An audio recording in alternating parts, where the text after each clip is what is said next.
Glória a Deus. Meus irmãos, nós lemos no início do culto, na primeira carta aos Coríntios, capítulo 15, e nós vamos fazer uma reflexão sobre as palavras do apóstolo Paulo, onde o assunto principal é a ressurreição de Cristo, e o sermão dessa noite é falar exatamente sobre a importância da ressurreição de Jesus. O apóstolo Paulo diz que a ressurreição de Jesus é tão importante que se ele não ressuscitou, a nossa fé, ela é vã. Primeira carta aos Coríntios, capítulo 15, versículo 14. E se Cristo não ressuscitou, é vã a nossa pregação e vã a nossa fé. Então ele está dizendo o seguinte: se não há ressurreição, não há evangelho, porque o evangelho é exatamente as boas novas da ressurreição. Se não há ressurreição, também a nossa fé, ela é completamente vã, porque a nossa fé, ela é baseada na ressurreição de Cristo. Pastor, não é na crucificação? Não, é na ressurreição. A crucificação é o lugar onde fomos perdoados, é o lugar onde fomos justificados, é o lugar onde fomos inocentados de toda acusação. Porém, nada disso teria valor se ele não ressuscitasse. A ressurreição de Jesus é a prova cabal de que tudo quanto ele disse é verdade, porque a mensagem de Jesus seria vazia e inútil para salvar o pecador se ele não tivesse ressuscitado. Então eu quero mostrar para os irmãos hoje alguns pontos muito importantes que vão dar crédito à ressurreição de Jesus e o valor dessa ressurreição para cada um de nós. Primeira coisa que eu quero chamar a atenção de vocês: por que a ressurreição de Jesus é importante? E quais são de verdade os fatos que comprovam essa ressurreição? Se você olhar um pouquinho para a história, vocês vão perceber, meus irmãos, que os céticos, eles tentam de todas as formas desacreditar exatamente a ressurreição de Cristo. Há um consenso na história sobre a morte de Jesus, há um consenso nisso. Todo mundo sabe e entende o poder do Império Romano, a cruz, o lugar, o Gólgota, as chibatadas, o martírio, o sacrifício. Todos têm em comum, eles têm consenso geral sobre esse episódio. Há filmes, há relatos, há livros, há evidências históricas mostrando essa crucificação. Agora, quando o assunto é ressurreição, não há unanimidade. Nem na época de Jesus já havia unanimidade. O apóstolo Paulo fala aqui em 1 Coríntios, capítulo 15, que ele disse que há pessoas que afirmam, verso 12, que não há ressurreição. Já naquela época, já tinha pessoas que não acreditavam em ressurreição.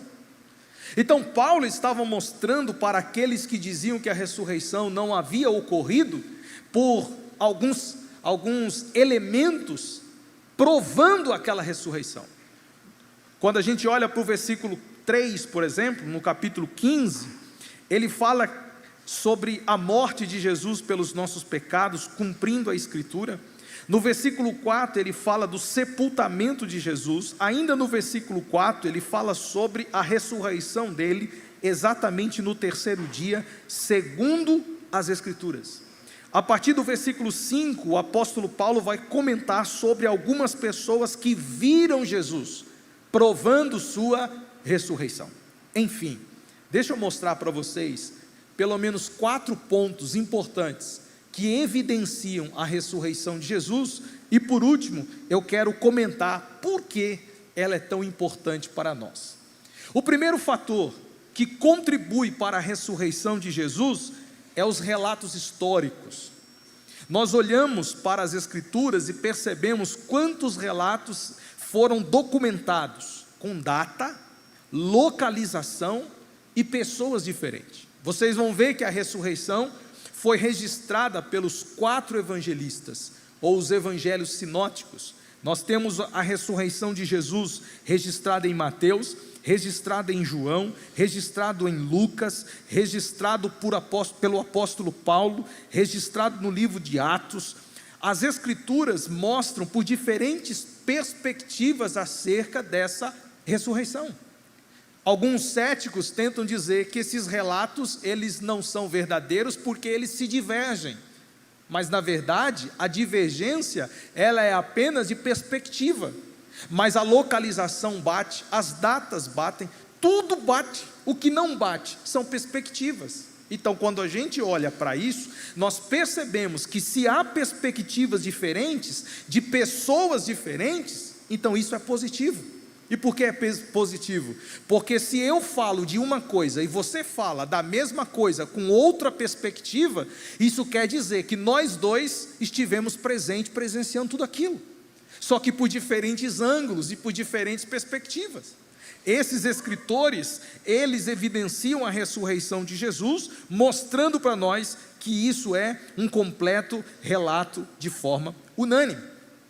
O que há de unânime nos relatos históricos? Eu vou mostrar para vocês 7 coisas que há unânime nos relatos históricos.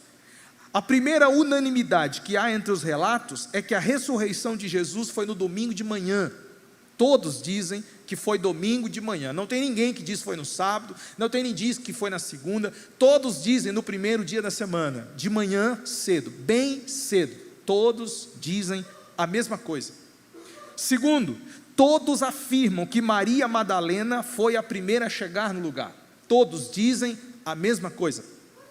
Alguns dizem também que junto com Maria Madalena, outras 2 mulheres por nome de Maria, também estavam ao sepulcro.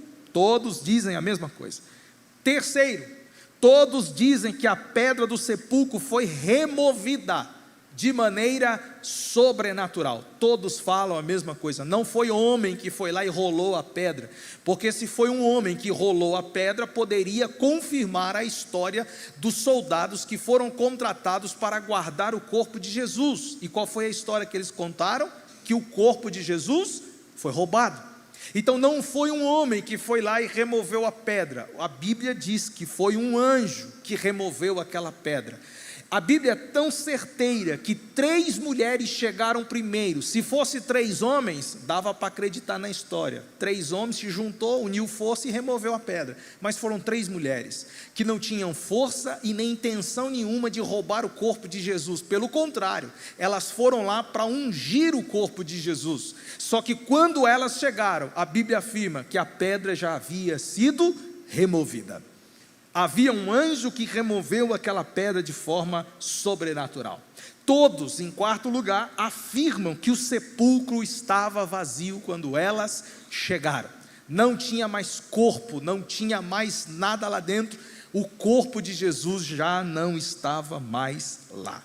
Em quinto lugar, todos afirmam que anjos de Deus apareceram e interagiram com as mulheres. Todos dizem o mesmo relato. Alguns apenas apontam perspectiva. Uns falam que havia anjos dentro, outros falam que estava sobre a pedra. Pode ser que aconteça exatamente tudo o que foi escrito, um na pedra e outros lá dentro, mas aqueles anjos estavam ali interagindo com aquelas mulheres. Sexto lugar, as mulheres receberam uma ordem direta para anunciarem as boas novas daqueles anjos.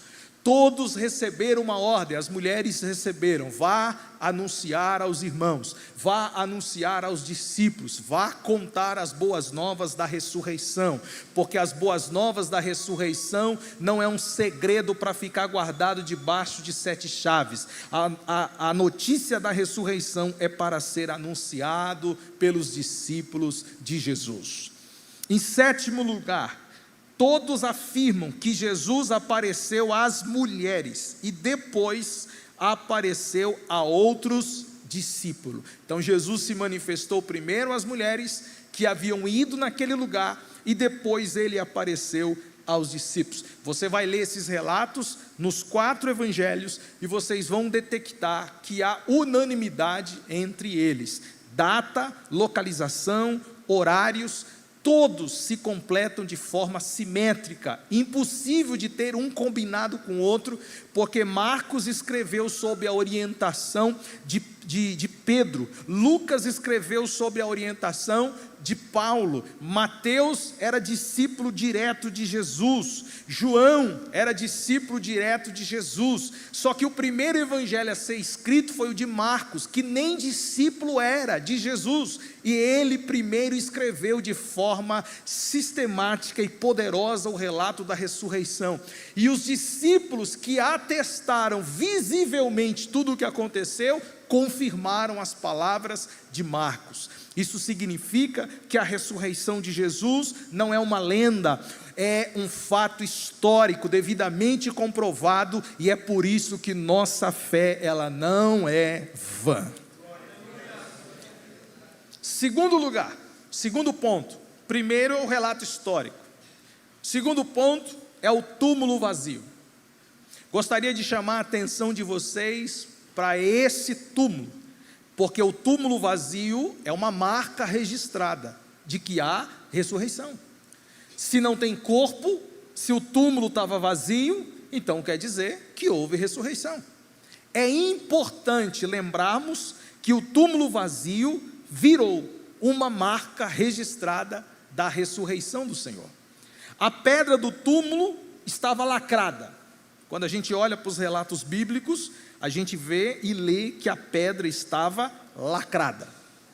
Não só a pedra estava lacrada, como era muito grande, impossível uma mulher ou mesmo um homem sozinho removê-la com facilidade.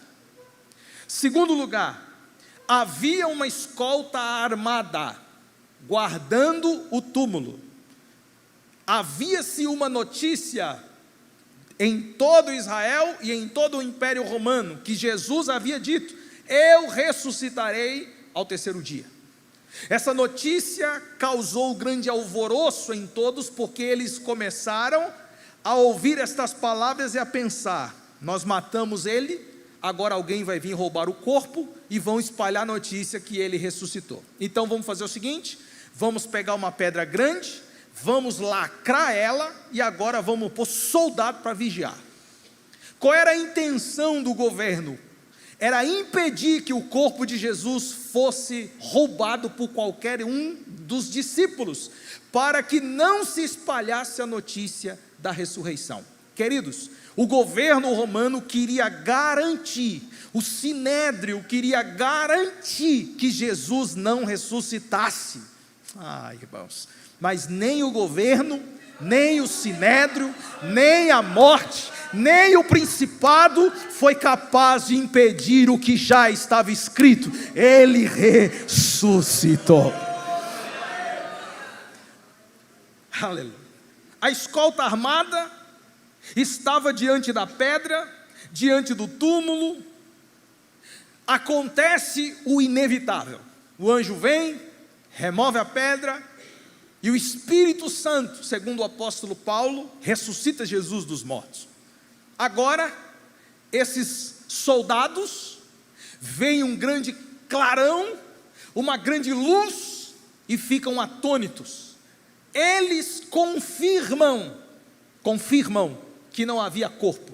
Eles confirmaram a ressurreição de Cristo, porque quando eles chegaram e olharam para dentro do túmulo, já não tinha ninguém lá mais. E agora, como vamos explicar isso? Eles vão até os seus superiores, relata o que aconteceu, exatamente o que foi visto. Sabe o que os superiores deles disseram? Não conte isso para ninguém. Diga que vieram pessoas e roubaram o corpo. Agora, você se coloca em lugar do soldado, dando a notícia para o seu superior. Qual é a sensação que você tem ao dar a notícia e receber essa orientação? Eu teria a seguinte sensação: eu sou um incompetente então? Eu sou um mentiroso então? Eu disse que eu estou vendo e agora você está dizendo para eu não dizer o que eu vi? Exatamente. Mas fique tranquilo, toma um dinheirinho aqui e o dinheiro cala a boca de todo mundo. Eles pagaram os soldados, e os soldados manifestaram a seguinte versão: vieram homens, e roubaram o corpo de Jesus. Não foi anjo, a pedra não se removeu, e agora nós atestamos e vimos que homens vieram.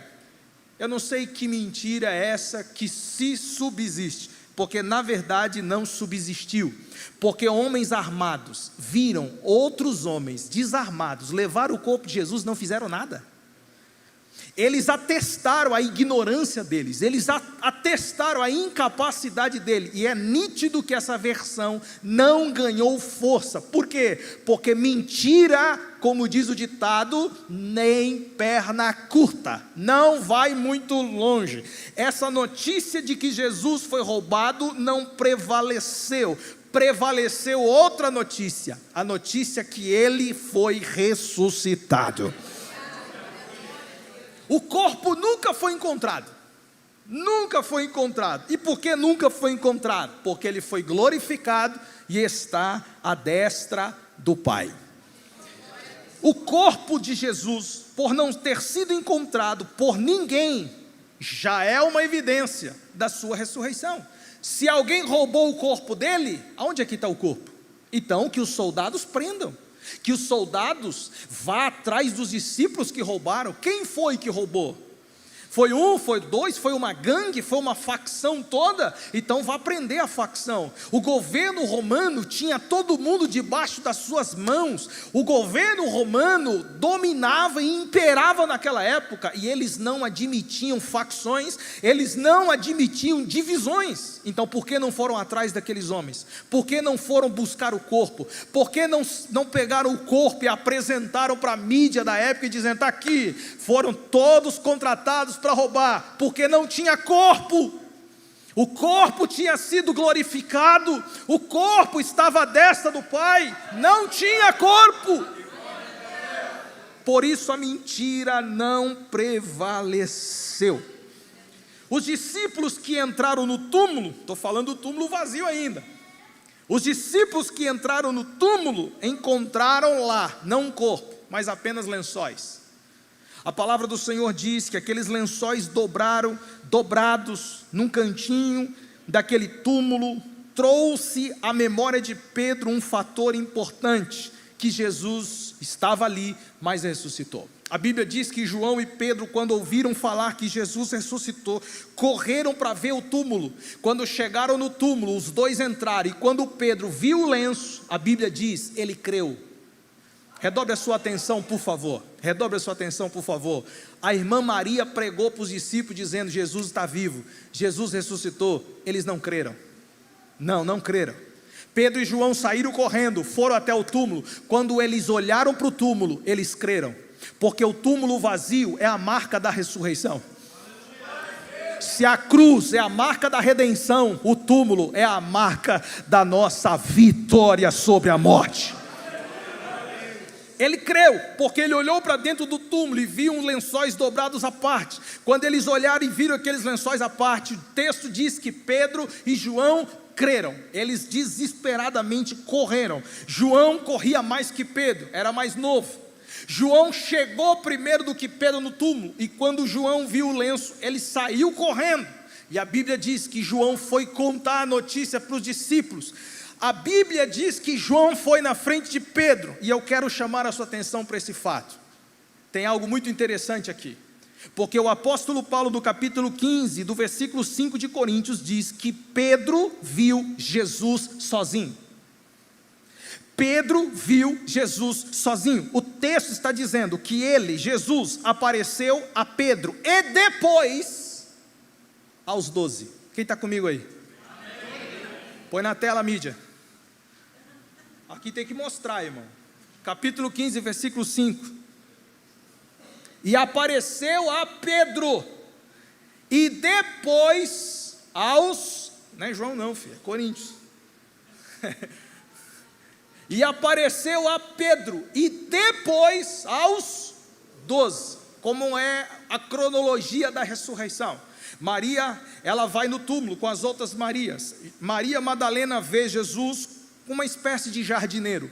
Ela conversa, interage com Jesus sem saber que era ele. Jesus fala com Maria e se revela para ela. Ela cai prostrada diante de Jesus, Raboni, mestre. E Jesus fala: calma, não pegue em mim, porque eu ainda não cumpri toda a obra. Vai anunciar aos meus irmãos. Maria, as 3 Marias, sai correndo, vai anunciar. Chega no cenáculo e disse: Jesus está vivo, eu vi ele ressuscitou. Pedro e João saem disparados e correm para o túmulo. Chegando no túmulo, Pedro e João crê. João sai correndo. E Pedro, agora deixa uma conjectura minha. Pedro, mais devagar, foi refletindo o que ele viu e foi assimilando a ressurreição. Até porque Pedro tinha uma culpa no coração. Qual era a culpa no coração de Pedro? Porque ele negou Jesus. Agora esse Pedro, carregando aquela culpa no coração, foi pensando: meu Deus, ele verdadeiramente ressuscitou, e por que ele não apareceu para nós, e por que nós não o vimos? João já estava chegando na igreja, enquanto que Pedro estava atrasado. Nem todo mundo que é atrasado atrasa porque é displicente, tem atraso que é justificável. E Pedro estava atrasado para o culto, mas o culto foi até Pedro.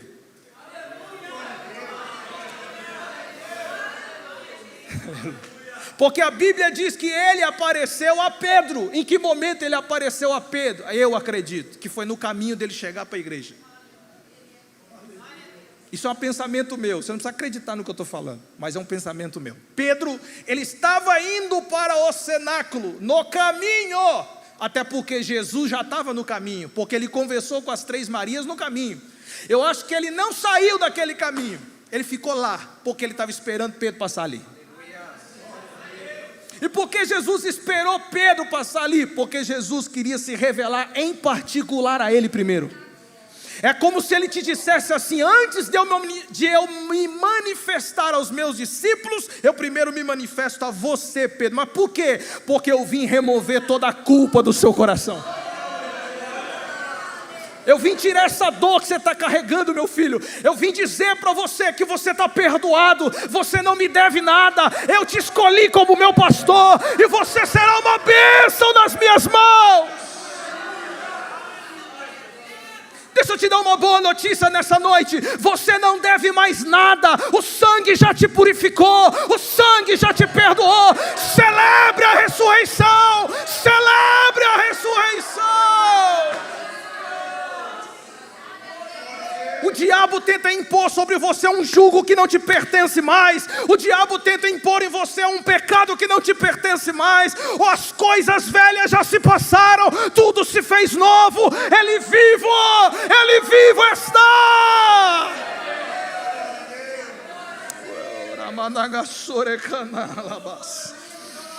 Aleluia.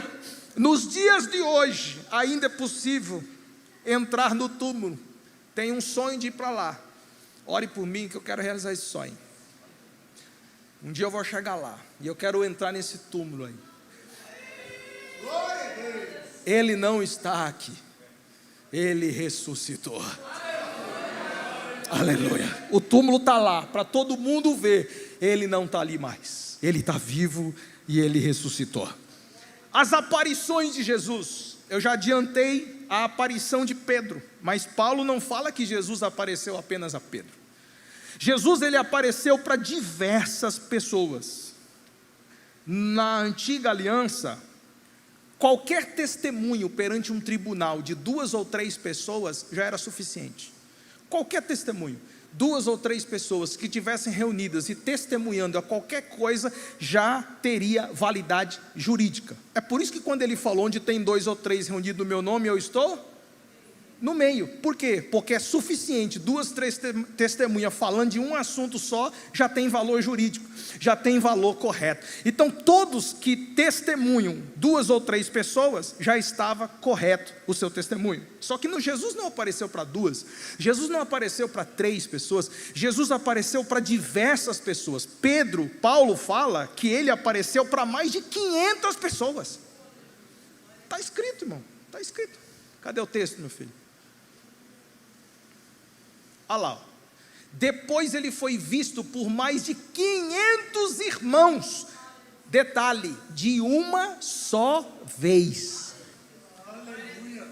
De uma só vez. A aparição pública dele para 500 pessoas ou mais, das quais a maioria sobrevive até agora. Quando Paulo escreveu Coríntios, a maioria dos 500 estava vivo para testemunhar e dizer: é verdade, eu vi ele estava lá.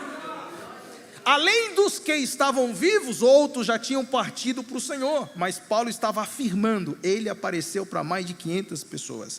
Ele apareceu em primeiro lugar para Maria Madalena no jardim do Getsêmani. Em segundo lugar, ele apareceu para as outras Marias no caminho para Jerusalém. Em terceiro lugar, ele apareceu para Pedro, depois que retornava do sepulcro. Em quarto lugar, ele apareceu para 2 discípulos no caminho de Emaús. Lembra da história dos caminhos de Emaús? Aqueles 2 discípulos que estavam tristes, abatidos, perguntando, conversando entre si: hoje é o 3º dia, ele não ressuscitou, hoje é o 3º dia. Aí um falou assim: mas as mulheres disseram que ele ressuscitou. Aí o outro vai dizer: mas você vai confiar em testemunho de mulher? Não vai confiar em testemunho de mulher? As mulheres falaram: essas mulheres são todas emotivas, elas veem coisa, falam coisa que não tem. E agora esse Jesus aparece para eles, irmãos, no caminho de Emaús, conversa com eles, prega para eles, o coração deles começa a queimar sem eles saber o que está acontecendo. Esse Jesus entra no cenáculo, e naquele cenáculo ele parte o pão. Quando ele parte o pão, as escamas dos olhos caem, e agora eles reconhecem Jesus. Mas quando eles vão falar, Jesus já não estava mais entre eles, e eles reconheceram que aquele era o Jesus ressuscitado. A Bíblia diz que esses 2 discípulos do caminho de Emaús voltam para o cenáculo. Chegando no cenáculo, Jesus aparece aos seus 12 discípulos.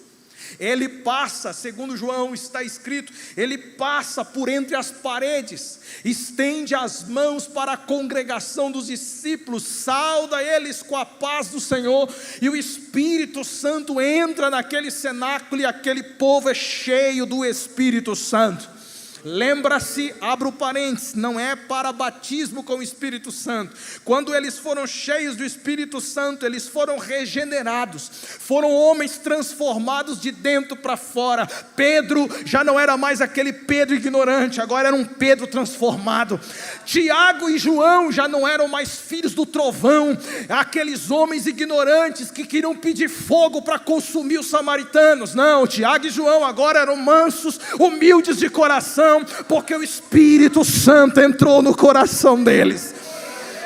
Deixa eu abrir um parênteses para te dizer aqui: a ressurreição de Jesus não te trouxe apenas uma boa notícia, a ressurreição de Jesus trouxe para você uma nova vida. Hoje você é diferente, já não é mais aquele velho homem, aquela velha mulher. A ressurreição de Jesus transformou sua natureza, transformou seu caráter, transformou você de dentro para fora. Só as novas criaturas, levante as mãos e agradeça pela ressurreição de Cristo. Agradeça, porque você é uma nova criatura. Além dos discípulos de Emaús, além dos 12, Jesus aparece para Tomé. Por quê? Porque Tomé faltou no culto. Tomé não foi no culto no dia. Justo no dia que Tomé não foi no culto, Jesus apareceu. Parece uns crentes que eu conheço: no dia que eu vou no culto, pastor, parece que acontece de tudo. É mesmo, irmão, é verdade. No dia que você não vem no culto, é o dia que mais Deus fala.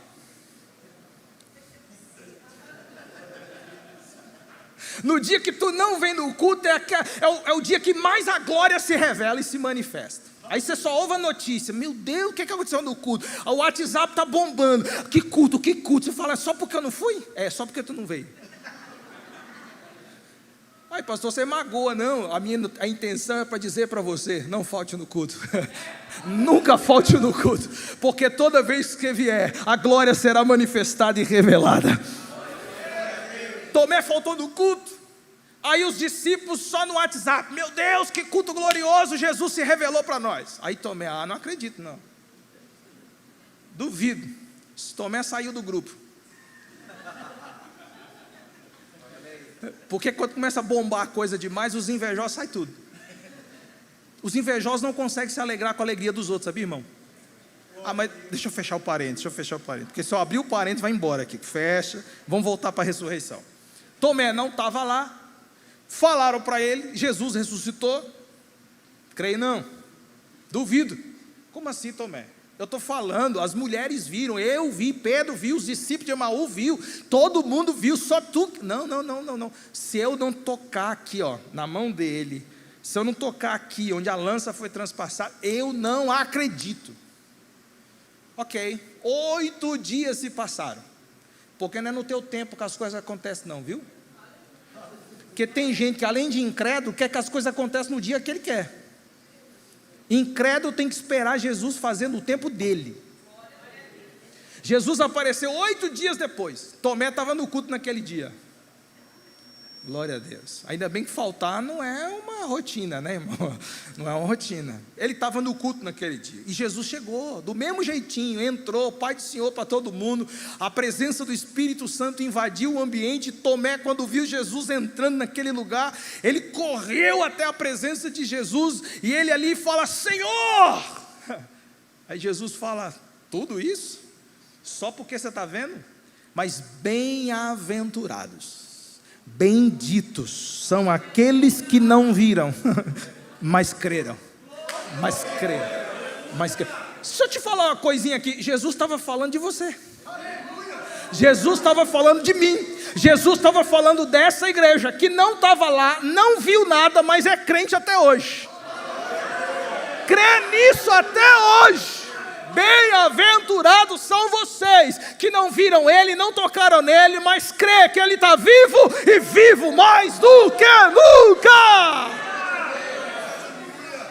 Bem-aventurados são aqueles que não viram, não pegaram, mas creram. Depois disso, Jesus aparece mais 7 discípulos que estavam pescando no mar da Galileia. Lembra da história do mar da Galileia? Eles pescando, Pedro estava um pouco desiludido, Jesus apareceu, mas parece que, cadê? E agora o que está acontecendo? Jesus aparece, tinha fogo na brasa, os peixes, Jesus preparou tudo para os discípulos. 7 discípulos estavam no mar da Galileia. Depois Jesus, ele aparece para mais de 500 irmãos. Só depois dele ter apresentado para os discípulos, é que ele faz uma aparição pública. 500 pessoas viram Jesus de uma só vez. Depois, 1 Coríntios capítulo 15, versículo 7, Jesus se apresenta também para Tiago. Tiago também foi um discípulo que Jesus se revelou para ele. Versículo 10, a Tiago, aos 12 discípulos no Monte das Oliveiras, aos 11, discípulos no Monte das Oliveiras, porque Judas Iscariotes já não estava no meio dos 12, agora foram 11 que olharam para cima, e quando estavam olhando para cima, 2 anjos vieram para recolher o corpo de Jesus glorificado e levá-lo às alturas, e aqueles discípulos olhando para o alto, e os anjos escondendo Jesus por entre as nuvens, eles falam para os discípulos: varões galileus, porque vocês estão olhando para cima?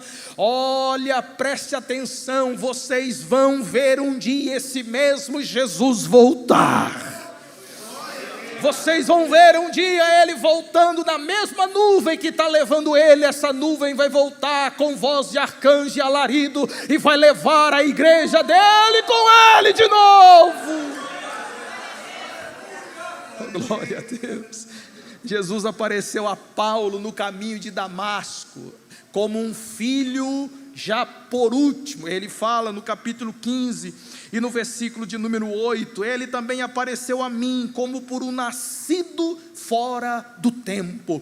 Então ele aparece para o apóstolo Paulo. Em último lugar, Jesus também apareceu-se por muitos e muitas vezes, por diversas vezes, em diversos lugares e a diversas pessoas, e de diferentes maneiras, por pregações, por profecias, por sonhos, por canções, por visões. Ele ainda aparece para a gente hoje, através da mensagem do Evangelho. Hoje ele está sendo revelado aqui, por intermédio desta pregação. Jesus é vivo e vivo está. E eu vou para o último ponto. A fé do cristão é uma prova viva que Jesus ressuscitou.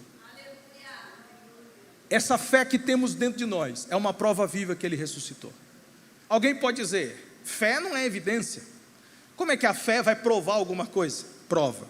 E eu vou te explicar por que a fé é uma evidência de que ele ressuscitou. Primeiro lugar, ninguém daria sua vida por uma mentira. Ninguém. Quem é que aceitaria ser jogado em cova de leão? Quem é que aceitaria ser crucificado de cabeça para baixo? Quem é que aceitaria ser crucificado de diversas posições em diversos lugares? Quem aceitaria ser torturado, queimado vivo? Quem aceitaria ser decapitado, perder a vida por uma mentira? A mentira ela poderia até começar, mas ela não continuaria, porque alguém iria dizer: não, tudo é engano, eu nego, eu renuncio, isso não é verdade, nós inventamos isso. Nós só fizemos isso para falar que a nossa fé era verdadeira, que o cristianismo era verdadeiro, mas na verdade é uma farsa, é mentira, é fake, ele não está ressuscitado. Nós renunciamos. Você não vai encontrar ninguém renunciando, você não vai encontrar ninguém dizendo o contrário. Negue ele, não nego. Diga que é uma mentira, não digo, ele está vivo, eu vi, ele ressuscitou. Então vocês vão morrer, então que nos mate, mas de Jesus nós não vamos jamais negar. A nossa fé é uma prova cabal que Jesus está vivo. O cristianismo não seria hoje a maior religião do mundo, se isso fosse uma mentira. Hoje o cristianismo é disparado a maior religião do mundo. Como é que explica as inúmeras transformações de vida? Como é que se explica as diversas conversões e milagres? Como é que se explica as diversas transformações de pessoas, de caráter? Como é que se explica as diversas transformações na sociedade? Como é que se explica tantas coisas que já aconteceram, ressurreições e milagres ao longo de eras? Como que se explica isso se a ressurreição dele não é uma verdade? O cristianismo já teria sido varrido da história, o cristianismo já teria sido enterrado. E por que não foi enterrado? Porque assim como ele está vivo, o cristianismo se mantém vivo, e vivo mais do que nunca. Ele está vivo e nós cremos nisso. Se ele não ressuscitou, a nossa fé ela é vã. Por que a ressurreição é tão importante? Em primeiro lugar, a ressurreição é importante porque nela se cumpre e valida toda a Escritura. Veja que o apóstolo Paulo está dizendo que Jesus ressuscitou ao terceiro dia, segundo as Escrituras, versículo 3. Então, se ele ressuscitou, a Escritura é verdadeira. Se ele ressuscitou, tudo o que ele disse é verdade. Se ele ressuscitou, a Bíblia é digna de crédito e de aceitação. A ressurreição valida as Escrituras. Segundo lugar, por que a ressurreição é importante? Porque por ela uma nova aliança foi firmada. A antiga aliança firmada com Moisés no Monte Horebe já não é mais, ou não está mais em vigor. Hoje existe uma nova aliança firmada em Cristo. Todos que aceitam a Cristo, ressuscitam com Ele pela fé e estão debaixo de uma aliança que Ele, Cristo, estabeleceu. Uma aliança inquebrável. Ainda que você, por sua fraqueza e infidelidade, tente sair da aliança, se Ele escolheu você e você tem fé nele, você vai cair, você vai se levantar e vai voltar, porque a aliança que foi feita não foi feita segundo você, e sim foi feita segundo o poder dele. É a aliança que ele estabeleceu. Terceiro lugar, por que a ressurreição é importante? Porque prova que ele é Deus, prova que ele venceu o pecado, prova que ele venceu Satanás, prova que ele venceu a morte, prova que ele tem as chaves da morte nas suas mãos, prova que ele tem as chaves do inferno nas suas mãos. Eis que todo o poder me é dado, disse Jesus, porque ele está vivo e ressuscitou.